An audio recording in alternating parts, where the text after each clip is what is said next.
Bandung, kota yang terlihat tenang di siang hari. Tapi, tidak semua tempat di kota ini benar-benar mati saat malam tiba. Di Cimahi, berdiri sebuah pabrik tekstil tua yang sudah terbengkalai lebih dari 20 tahun. Warga sekitar bilang, mesin di dalamnya masih terdengar hidup. Padahal, tidak ada listrik, tidak ada pekerja, dan tidak ada siapapun yang seharusnya ada di sana. Sampai suatu malam, seorang YouTuber nekat masuk ke dalamnya. Ia tidak tahu bahwa pabrik itu tidak pernah benar-benar kosong. Dan sesuatu di dalam sana sudah lama menunggu pengganti berikutnya. Malam itu, udara di Cimahi terasa lebih dingin dari biasanya. Aku masih ingat jelas, jam di dashboard motor menunjukkan pukul 23.47 ketika aku berhenti di depan gerbang besi tua pabrik tekstil itu. Pabrik itu sudah lama tutup. Setidaknya itu yang semua orang bilang. Namaku Raka. Aku bukan YouTuber besar. Channelku, Raka Malam, baru punya sekitar 3.000 subscriber. Aku biasa bikin konten eksplorasi tempat angker di sekitar Bandung dan Cimahi. Kebanyakan cuma bangunan kosong, suara aneh, atau kadang cuma perasaan diawasi. Tapi malam ini berbeda. Ini pertama kalinya aku datang ke tempat yang benar-benar dilarang warga untuk dimasuki. Namanya dulu Pabrik Tekstil Sinar Harapan. Ironis, karena sekarang yang tersisa hanya bangunan mati dan cerita-cerita yang tidak pernah dijelaskan sampai tuntas. Gerbangnya sudah berkarat, sebagian terbuka, seperti pernah dipaksa. Aku mematikan mesin motor. Sunyi, tidak ada suara kendaraan, tidak ada suara hewan, tidak ada apa-apa.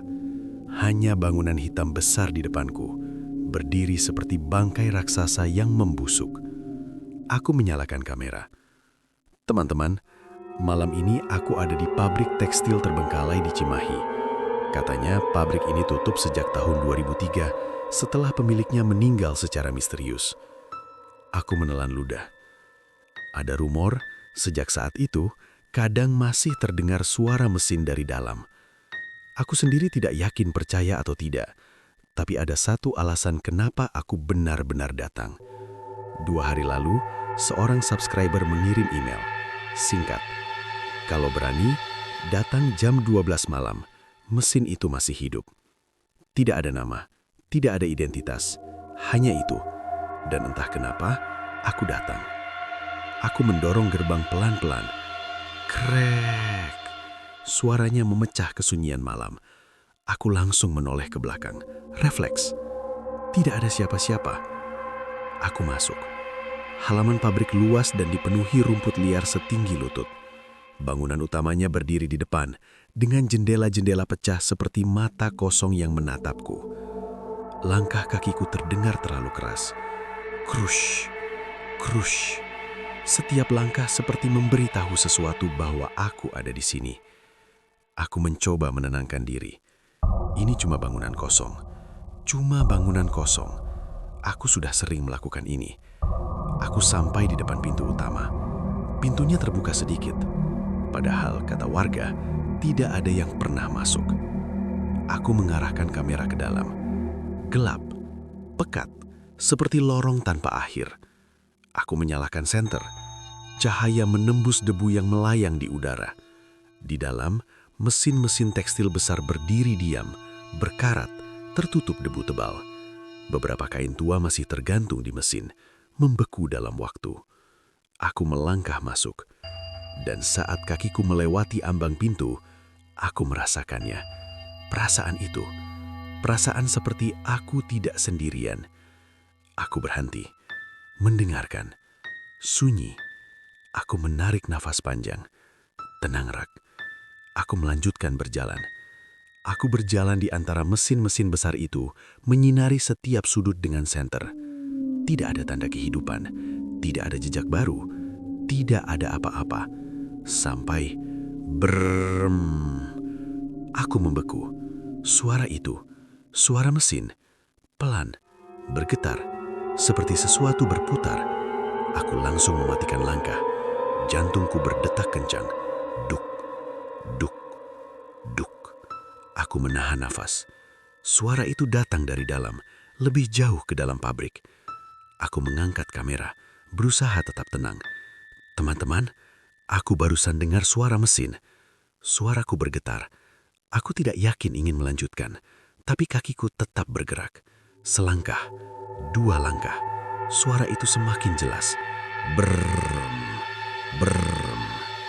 Ini bukan imajinasiku, ini nyata. Padahal semua mesin di sini sudah mati selama 20 tahun. Aku mengikuti suara itu sampai ke ujung ruangan. Di sana ada lorong gelap yang mengarah ke bagian belakang pabrik. Aku menyinari lorong itu. Kosong, tapi suara itu jelas berasal dari sana. Aku ragu, semua instingku mengatakan untuk pergi, tapi rasa penasaran lebih kuat. Aku masuk ke lorong itu. Udara di dalam terasa lebih dingin, lebih lembab. Bau aneh mulai tercium. Bukan bau debu, bukan bau karat. Bau seperti sesuatu yang busuk. Aku menutup hidung. Langkahku semakin pelan. Dan kemudian, suara mesin itu berhenti. Mendadak, sunyi total. Aku berhenti. Jantungku berdetak semakin kencang. Kenapa berhenti? Kenapa sekarang? Aku berdiri diam beberapa saat. Menunggu. Tidak ada apa-apa. Aku menghela nafas lega. Mungkin cuma suara bangunan. Aku berbalik, dan saat itulah, dari belakangku, terdengar suara langkah kaki. Pelan, gesek, seperti seseorang berjalan di lantai semen. Aku membeku, seluruh tubuhku kaku. Aku tidak berani berbalik. Langkah itu berhenti, tepat di belakangku. Aku bisa merasakannya. Sesuatu berdiri di sana, sangat dekat. Aku memberanikan diri menoleh perlahan. Kosong, tidak ada siapa-siapa. Tapi satu hal membuat darahku terasa dingin. Di lantai, tepat di belakang tempat aku berdiri tadi, ada jejak kaki. Basah, seperti baru saja diinjak oleh sesuatu.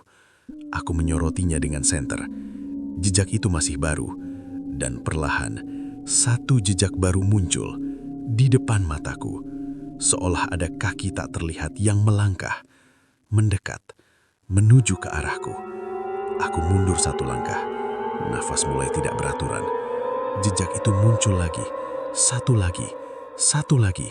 Sesuatu sedang berjalan ke arahku, dan aku tidak bisa melihatnya. Kamera di tanganku mulai bergetar. Aku tidak tahu harus lari atau diam. Tapi satu hal yang aku tahu, aku tidak sendirian di pabrik ini. Dan sesuatu di sini baru saja menyadari kehadiranku. Aku tidak ingat kapan terakhir kali aku merasa setakut ini. Jejak kaki basah itu masih muncul. Satu persatu. Pelan. Mendekat. Aku mundur, langkahku goyah. Siapa di sana? Suaraku nyaris berbisik. Tidak ada jawaban. Tapi jejak itu tetap muncul. Splak. Splak. Seperti kaki telanjang menginjak lantai yang basah. Padahal lantainya kering. Aku tidak sanggup lagi.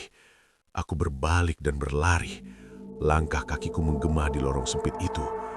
Gema langkahku bercampur dengan sesuatu yang lain. Langkah lain mengikutiku. Aku tidak berani menoleh.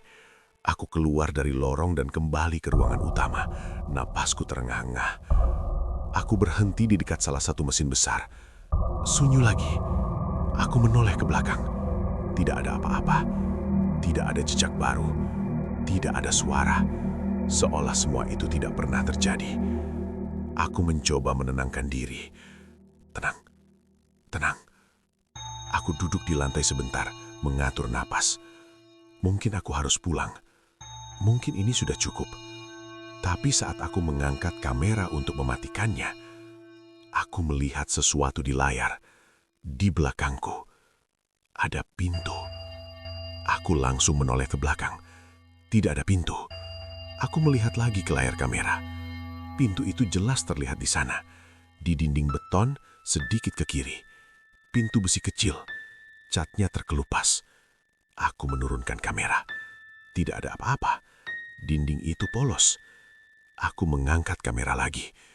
Pintu itu muncul lagi. Jantungku berdetak keras. Tanganku mulai dingin. Aku berdiri perlahan, melangkah mendekati dinding itu. Tanpa kamera, tidak ada apa-apa. Dengan kamera, pintu itu ada. Aku menelan ludah. Perlahan, aku mengulurkan tangan ke dinding itu. Tanganku menyentuh sesuatu. Logam dingin. Padahal mataku hanya melihat dinding beton. Aku memetangnya. Itu nyata. Pintu itu nyata. Aku menariknya. Krek. Pintu itu terbuka. Di baliknya ada tangga sempit menuju ke bawah. Gelap. Lebih gelap dari bagian manapun di pabrik ini.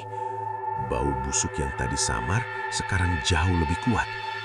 Bau seperti daging busuk. Aku hampir muntah. Aku berdiri di atas tangga itu selama beberapa detik. Semua instingku mengatakan untuk pergi. Tapi rasa penasaran mendorongku turun. 1 langkah.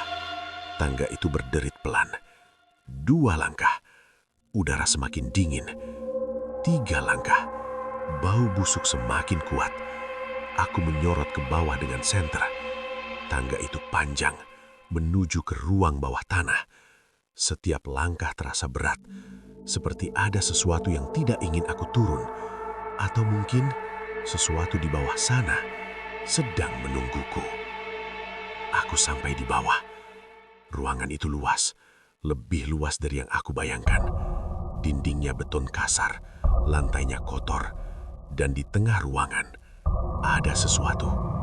Meja batu besar seperti altar. Di atasnya ada noda hitam, sudah mengering. Aku mendekat pelan, dan saat aku menyinari lantai di sekitarnya, aku melihatnya. Tulisan, lingkaran besar digambar di lantai dengan sesuatu yang sudah menghitam. Di sekeliling lingkaran itu ada simbol-simbol aneh. Aku tidak mengerti artinya, tapi aku tahu satu hal. Ini bukan sesuatu yang normal. Ini tempat ritual. Tanganku gemetar. Aku menyinari sudut ruangan, dan di sana ada sesuatu yang membuatku membeku. Tulang manusia, beberapa tengkorak, berserakan. Aku mundur pelan, napas tersendat. Ini bukan cerita, ini bukan rumor, ini nyata. Seseorang benar-benar melakukan sesuatu di tempat ini. Aku hampir berbalik untuk pergi ketika brak. Suara keras terdengar dari atas, seperti pintu dibanting. Aku langsung menoleh ke tangga. Gelap, sunyi. Lalu, suara itu datang lagi. Brrm. Suara mesin lebih keras dari sebelumnya. Tapi kali ini, bukan dari atas, dari bawah. Aku membeku. Dari bawah altar itu, terdengar suara mesin berputar. Mustahil. Ini ruang paling bawah. Tidak ada apa-apa di bawah sini. Tapi suara itu jelas. Brem, brem. Tiba-tiba, kamera di tanganku mati. Layar hitam. Padahal baterainya masih penuh. Senterku mulai redup. Lampunya berkedip. Aku panik. Tidak. Dan saat itulah, aku mendengar suara. Bisikan tepat di telingaku. Pelan, serak. Akhirnya datang juga. Aku langsung berbalik. Tidak ada siapa-siapa. Tapi aku merasakan sesuatu berdiri sangat dekat. Aku bisa merasakan napasnya. Dingin, busuk. Lalu, tanpa pengeringatan, sesuatu menyentuh bahuku. Dingin, sangat dingin. Aku menjerik dan menjatuhkan senter. Senter itu jatuh dan berputar di lantai. Cahayanya berputar. Dan dalam sepersekian detik, aku melihat sosok itu berdiri di belakang altar. Tinggi, keruh, kulitnya hitam seperti hangus. Matanya kosong, menatap lurus ke arahku. Aku tidak bisa bergerak. Tubuhku kaku. Sosok itu perlahan mengangkat tangannya dan menunjuk ke arahku. Lalu, dia membuka mulutnya, dan dengan suara yang bukan suara manusia, dia berkata, Gantikan aku. Gelap. Total. Aku tidak bisa melihat apapun. Senterku mati, kameraku mati, dan aku tahu sesuatu masih ada di ruangan ini bersamaku. Napas dingin itu masih terasa di dekat wajahku. Aku tidak berani bergerak, tidak berani bernapas terlalu keras. Lalu, brrrm. Suara mesin itu kembali. Tapi kali ini berbeda. Lebih dekat, lebih berat. Seperti berasal dari bawah kakiku. Lantai beton itu bergetar pelan. Aku menelan ludah. Siapa? Siapa kamu? Suaraku hampir tidak keluar. Terdengar. Pelan, serak, seperti tenggorokan yang sudah lama tidak digunakan. Aku yang tersisa. Suara itu datang dari depan. Aku tidak bisa melihatnya, tapi aku tahu dia di sana. Jantungku berdetak sangat keras. Dug, dug, dug. Aku meraba-raba lantai, mencari senterku. Tanganku menyentuh benda dingin itu. Aku meraihnya, menekan tombolnya. Klik. Tidak menyala. Aku menepuknya. Sekali, dua kali, lalu cahaya redup muncul. Berkedip. Dan dalam cahaya lemah itu, aku melihat sosoknya lagi. Berdiri 3 meter di depanku. Tubuhnya kurus, terlalu kurus. Kulitnya hitam dan retak-retak seperti kayu terbakar. Matanya cekung, kosong. Tapi yang paling mengerikan, dadanya. Ada lubang besar di tengah dadanya. Hitam, seperti sesuatu pernah diambil dari sana. Aku tidak bisa bicara, tidak bisa bergerak. Sosok itu menatapku, lalu berkata, "Dulu aku juga seperti kamu." Suaranya seperti bisikan yang dipaksakan keluar. Aku menggeleng pelan. Aku tidak mengerti. Sosok itu mengangkat tangannya, perlahan menunjuk ke arah altar batu. Dia memanggilku. Aku mengikuti arah tangannya. Altar itu diam. Tidak ada apa-apa. Tapi suara mesin itu masih terdengar. Brrrm. Aku ingin kaya. Suaranya retak. Aku ingin semuanya. Lalu ia menatapku lagi. Dan dia memberikannya. Aku merasa tenggorokanku kering. Siapa yang memberi? Sosok itu tersenyum. Atau setidaknya mencoba. Kulit di wajahnya retak saat ia melakukannya. Yang ada di bawah. Lantai bergetar lagi. Lebih kuat. Debu jatuh dari langit-langit. Aku mundur 1 langkah. Apa maksudmu? Sosok itu melangkah maju. 1 langkah. Splak. Suara kaki basah itu sama seperti yang tadi. Aku pemilik pabrik ini. Darahku terasa dingin. Pemilik pabrik? Itu tidak mungkin. Pemiliknya sudah mati 20 tahun lalu. Namaku Arman.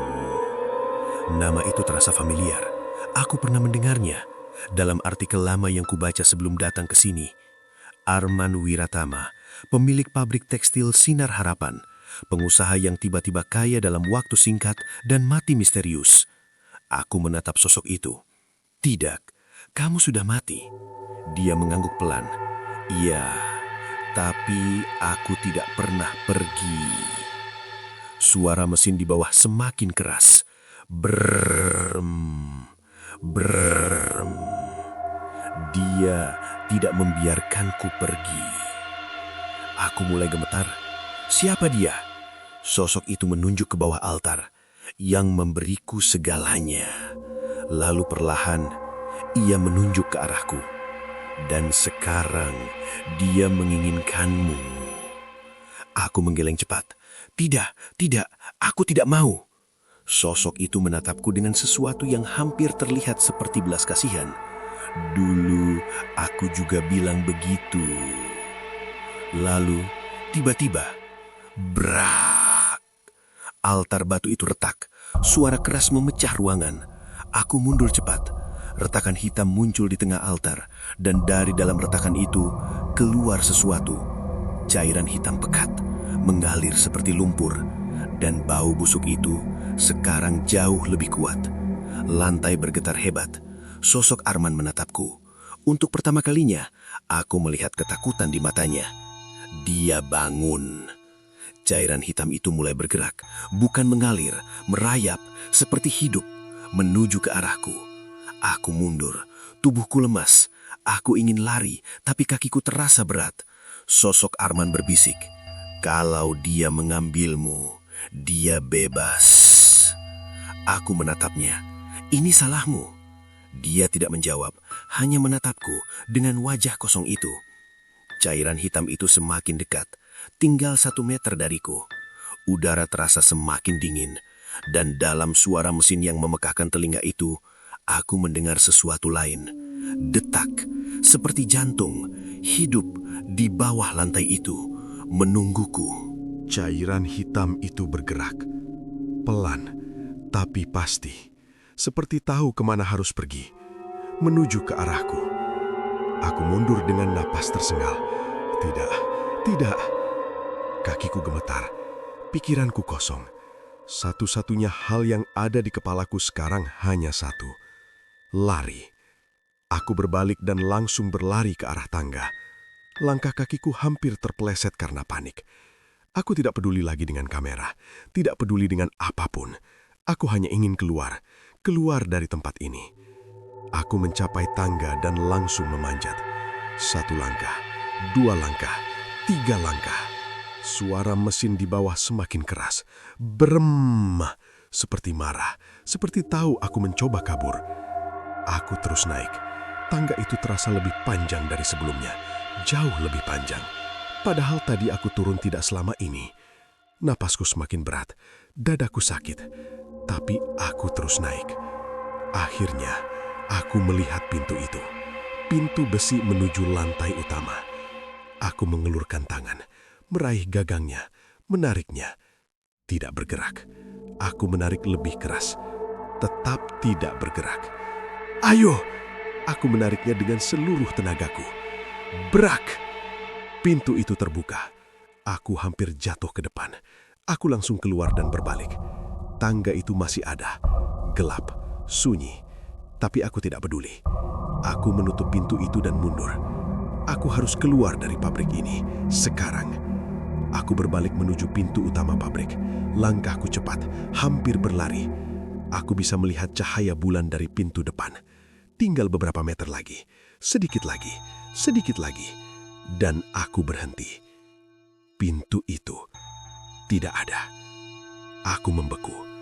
Di depanku sekarang hanya ada dinding beton, polos. Tidak ada pintu, tidak ada jalan keluar. Padahal tadi jelas ada di sana. Aku mundur pelan. Ini tidak mungkin. Aku menyinari dinding itu dengan senter. Tidak ada bekas pintu, tidak ada celah, tidak ada apa-apa. Seolah pintu itu tidak pernah ada. Napasku mulai tidak beraturan. Aku berbalik, melihat ke seluruh ruangan. Semua terlihat sama. Mesin-mesin tua, debu, kegelapan. Tapi tidak ada jalan keluar. Aku mulai panik.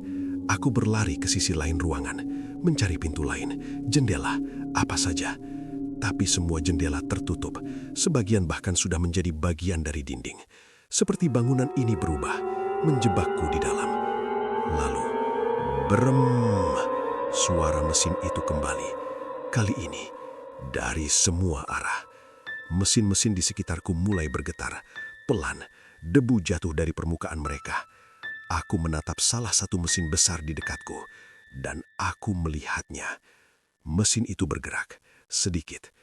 Padahal tidak ada listrik, tidak ada kabel, tidak ada apa-apa. Tapi roda besinya berputar, pelan, krrrk. Suara logam berkarat bergesekan.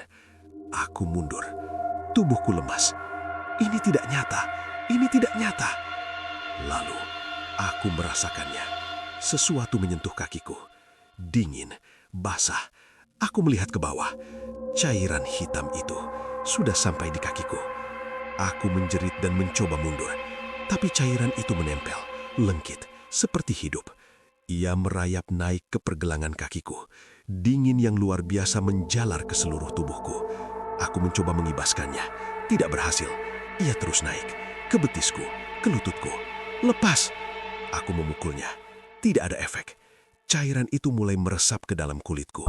Aku bisa melihatnya, masuk seperti diserap tubuhku.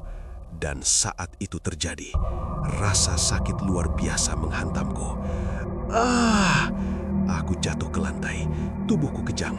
Dadaku terasa seperti terbakar dari dalam, seperti sesuatu memaksakan diri masuk ke dalam tubuhku. Aku mencakar lantai, mencoba melawan, tapi aku tidak bisa. Suara mesin semakin keras, brem-rem. Dan di tengah rasa sakit itu, aku mulai melihat sesuatu, bukan dengan mataku, tapi di dalam kepalaku. Bayangan, pabrik ini, dulu, masih hidup. Mesin berjalan, orang-orang bekerja. Dan di tengah semua itu, ada seorang pria, Arman, lebih muda, lebih hidup. Ia berdiri di depan altar itu. Dan di bawah altar itu, ada sesuatu. Sesuatu yang besar. Sesuatu yang tidak seharusnya ada di dunia ini. Dan Arman membuat perjanjian dengannya. Bayangan itu hilang. Aku kembali ke tubuhku. Masih di lantai, masih kesakitan. Cairan hitam itu sekarang sudah mencapai dadaku. Dan aku bisa merasakannya di dalam tubuhku. Bergerak, mencari sesuatu. Mencari tempat untuk tinggal. Lalu, suara itu datang lagi.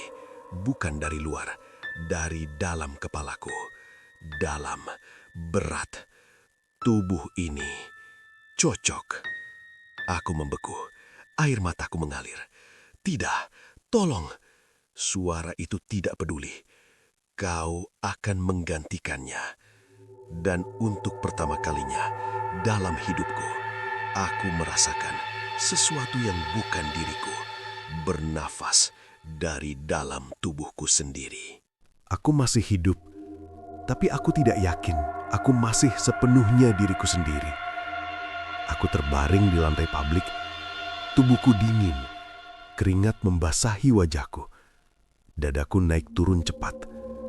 Rasa sakit tadi perlahan menghilang, digantikan oleh sesuatu yang lain, sesuatu yang lebih buruk. Perasaan ada yang lain di dalam tubuhku. Aku mencoba menggerakkan jari tanganku. Berhasil. Sedikit lega. Aku mencoba duduk. Pelan. Tubuhku terasa berat, seperti baru bangun dari sakit panjang. Aku melihat ke kakiku. Cairan hitam itu sudah tidak ada. Kulitku terlihat normal. Tidak ada luka, tidak ada bekas. Tapi aku tahu, itu tidak benar-benar hilang. Ia ada di dalam. Aku bisa merasakannya, seperti bayangan yang hidup di balik dagingku. Aku berdiri perlahan. Kepalaku pusing. Penglihatanku sedikit buram. Aku memegang mesin di dekatku untuk menjaga keseimbangan. Dan saat itulah, tanganku bergerak sendiri. Aku membeku. Aku tidak menyuruhnya bergerak, tapi tanganku perlahan menyentuh permukaan mesin itu dengan lembut, seperti seseorang yang sedang membelai sesuatu yang berharga. Aku mencoba menarik tanganku. Sulit, seperti ada kekuatan lain yang menahannya. Lalu, di dalam kepalaku, aku mendengar suara itu lagi. Akhirnya, aku menutup mata.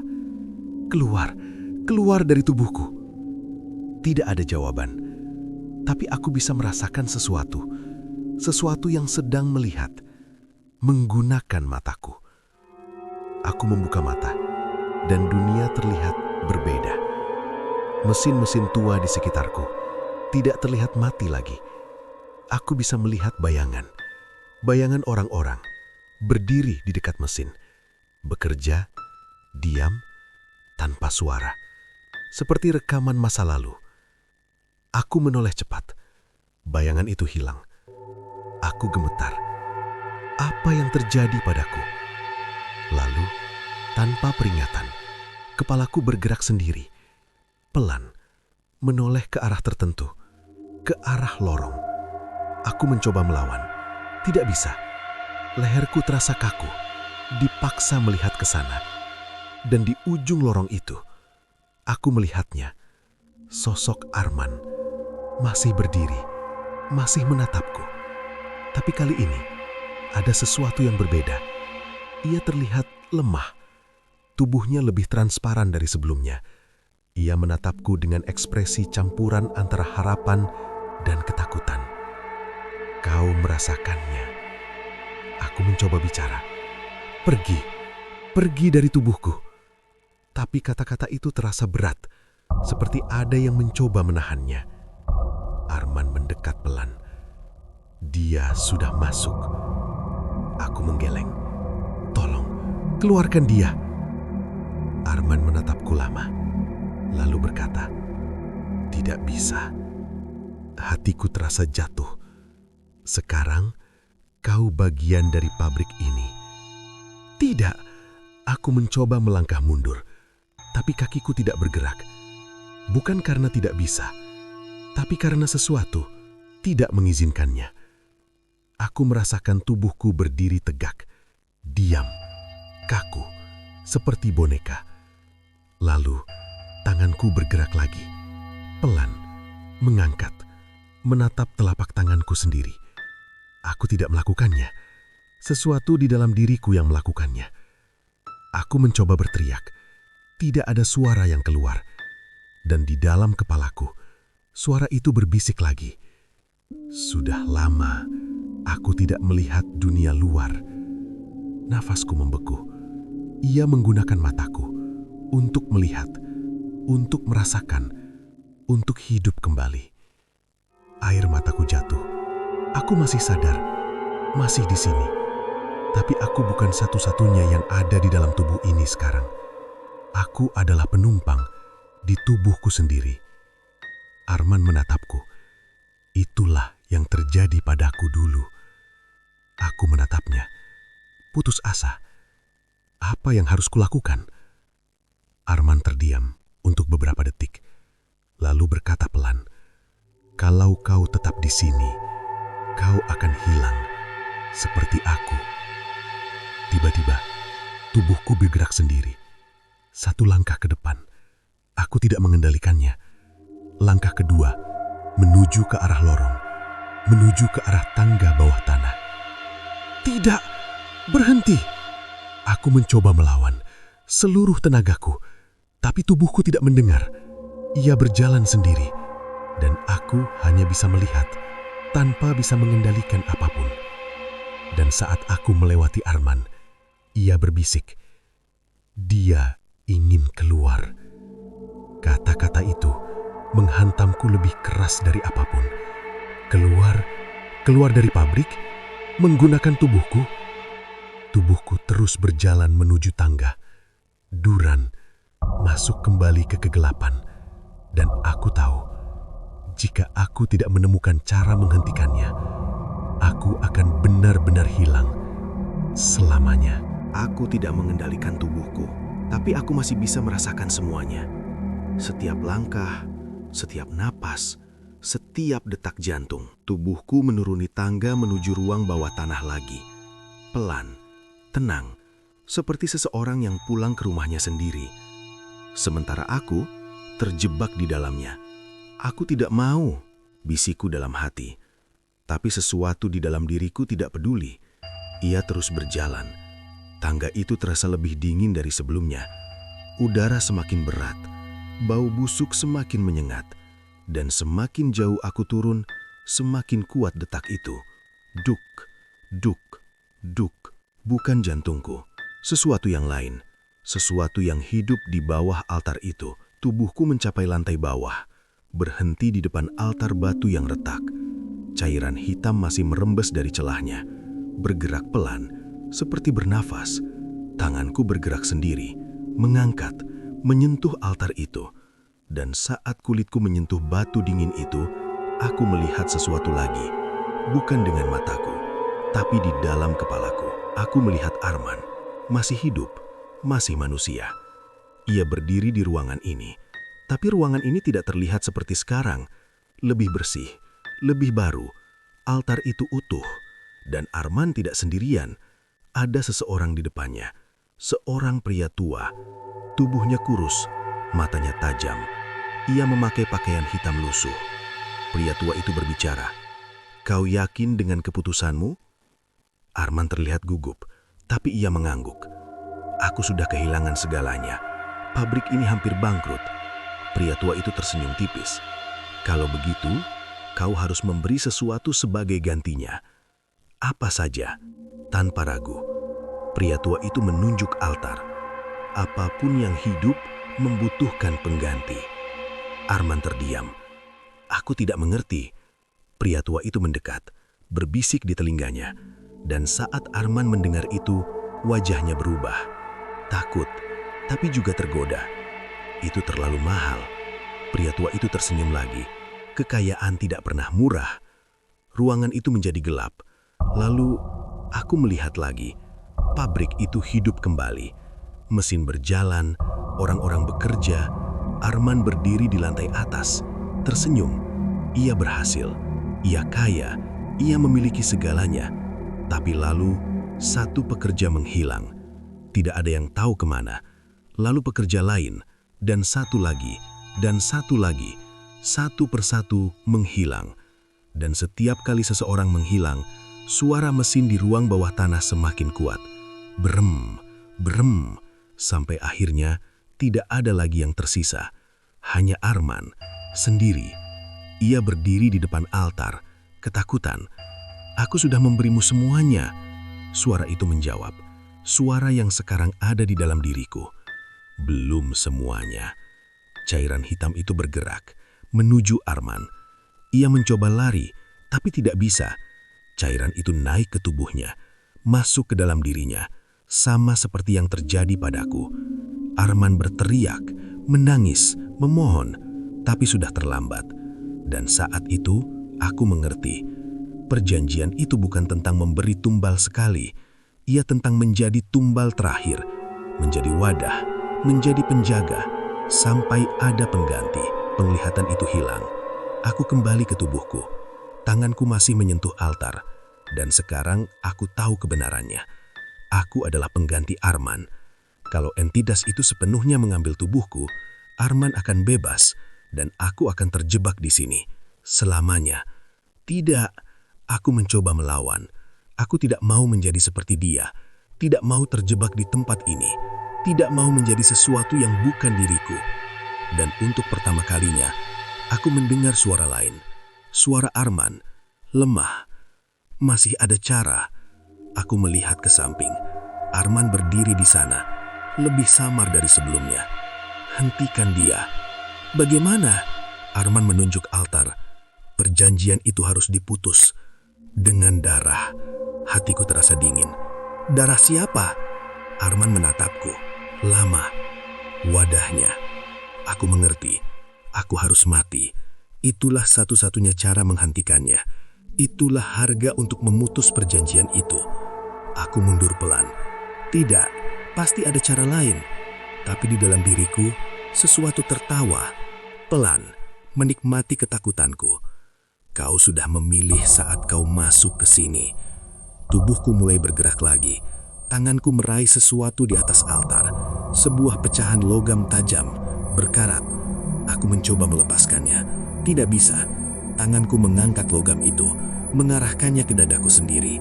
Tidak. Aku melawan dengan segala kekuatanku. Tanganku gemetar hebat.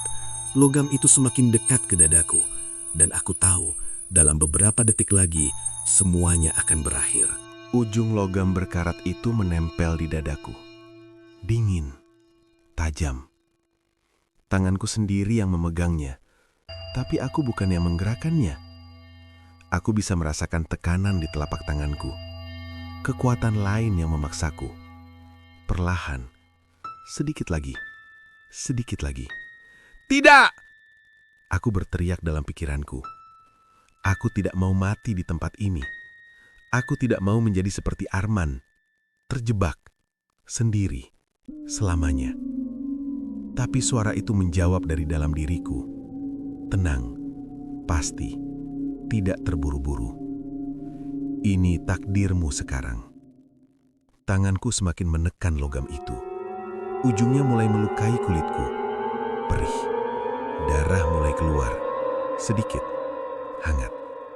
Dan saat darahku menyentuh logam itu, Altar di depanku bergetar. Brrrr. Suara mesin menjadi lebih keras, lebih liar, seolah bereaksi. Aku terengah. Rasa sakit di dadaku semakin kuat. Aku tidak punya banyak waktu. Aku melihat Arman. Ia berdiri beberapa langkah dariku. Tubuhnya semakin samar. Wajahnya dipenuhi penyesalan. Ini satu-satunya cara. Air mataku jatuh. Aku tidak mau mati.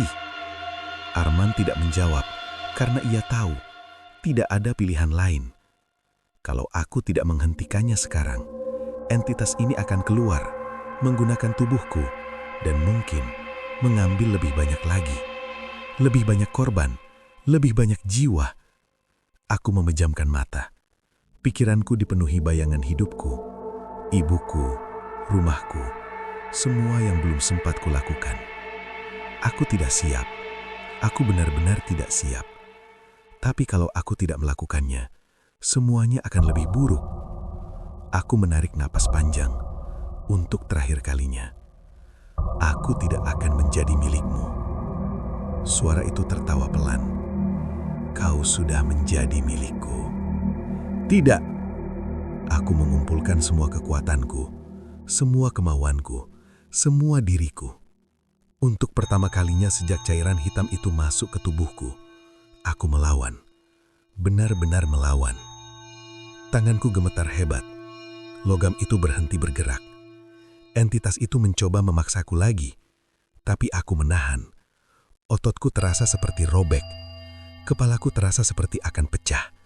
Tapi aku tidak menyerah. Aku yang memilih, bukan dia, bukan entitas itu. Aku. Dengan sisa kendaliku, aku mengubah arah logam itu, bukan ke arah jantungku, tapi ke arah telapak tanganku sendiri. Dan dengan satu gerakan cepat, aku menusuk telapak tanganku sendiri. Ah! Rasa sakit luar biasa menjalar ke seluruh tubuhku. Darah mengalir deras, jatuh ke altar. Dan saat darahku menyentuh batu itu, sesuatu terjadi. Altar itu retak lebih besar. Cahaya hitam keluar dari dalamnya. Suara mesin berubah menjadi jeritan. Jeritan marah, jeritan kesakitan. Apa yang kau lakukan? Suara itu tidak lagi tenang. Ia marah, ia panik. Untuk pertama kalinya, ia takut. Aku jatuh berlutut. Darahku terus mengalir. Aku hampir pingsan. Tapi aku tersenyum, lemah. Kau tidak akan keluar. Cairan hitam mulai keluar dari tubuhku, dari tanganku, dari kakiku, dari dadaku. Seperti dipaksa keluar. Ia bergerak liar, mencoba masuk kembali. Tapi darahku di altar menahannya. Arman menatapku, matanya melebar. Kau memutusnya. Tubuhnya mulai berubah. Perlahan, ia tidak lagi terlihat seperti sosok terbakar itu. Wajahnya kembali seperti manusia. Untuk sesaat, ia tersenyum. Terima kasih. Air mataku jatuh lagi. Penglihatanku mulai gelap. Tubuhku lemah, sangat lemah. Suara mesin perlahan melemah. Jeritan itu menghilang. Cairan hitam itu berhenti bergerak. Dan akhirnya, sunyi. Untuk pertama kalinya sejak aku masuk ke tempat ini, tidak ada suara apapun. Aku jatuh ke lantai. Tubuhku tidak bisa bergerak. Napasku lemah. Aku bisa merasakan hidupku perlahan menjauh.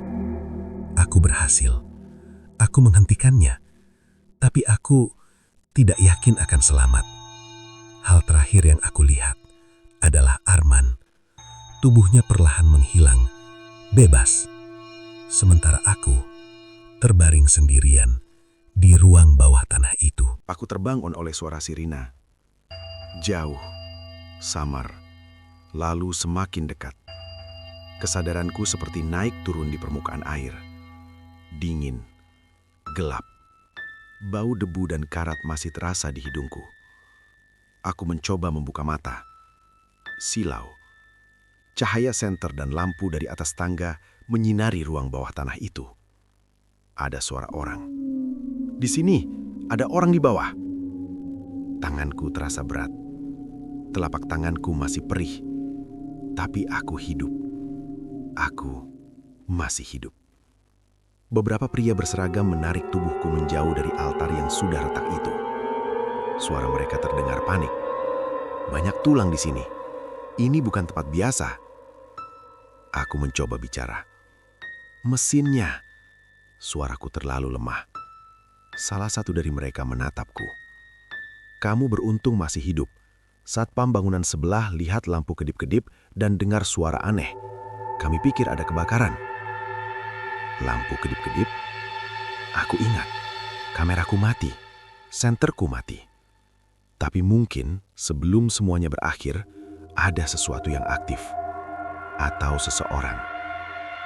Aku tidak tahu. 2 hari kemudian, aku terbangun di rumah sakit di Cimahi. Tanganku diperban. Dokter bilang aku kehilangan cukup banyak darah.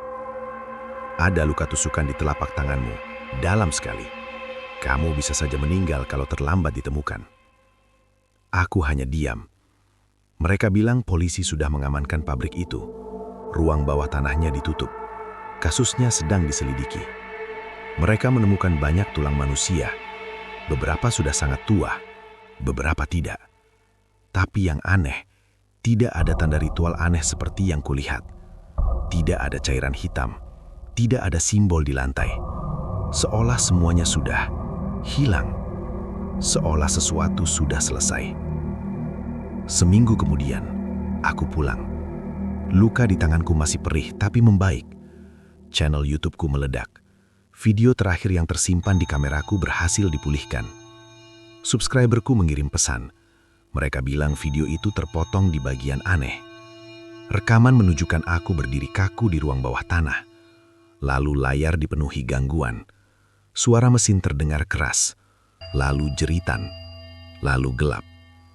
Dan sebelum video benar-benar mati, ada satu frame, 1 detik saja, menampilkan sesuatu di belakangku. Bayangan besar, lebih besar dari manusia, berdiri di belakang altar. Aku tidak pernah melihatnya, tapi kamera menangkapnya. Malam pertama aku kembali ke rumah, aku tidak bisa tidur. Setiap kali aku memejamkan mata, aku mendengar sesuatu. Bukan suara mesin, bukan lagi, tapi detak. Duk, duk, duk. Aku membuka mata. Sunyi. Aku duduk di tepi ranjang, menatap tanganku yang diperban. Luka itu terasa hangat. Tidak seperti luka biasa, lebih seperti berdenyut. Aku menelan ludah. Tidak, sudah selesai. Aku mencoba meyakinkan diriku sendiri. Aku sudah memutus perjanjiannya. Aku melihat altar itu retak. Aku melihat cairan hitam itu keluar. Aku melihat Arman bebas. Semuanya sudah selesai, kan? Beberapa hari kemudian, berita keluar.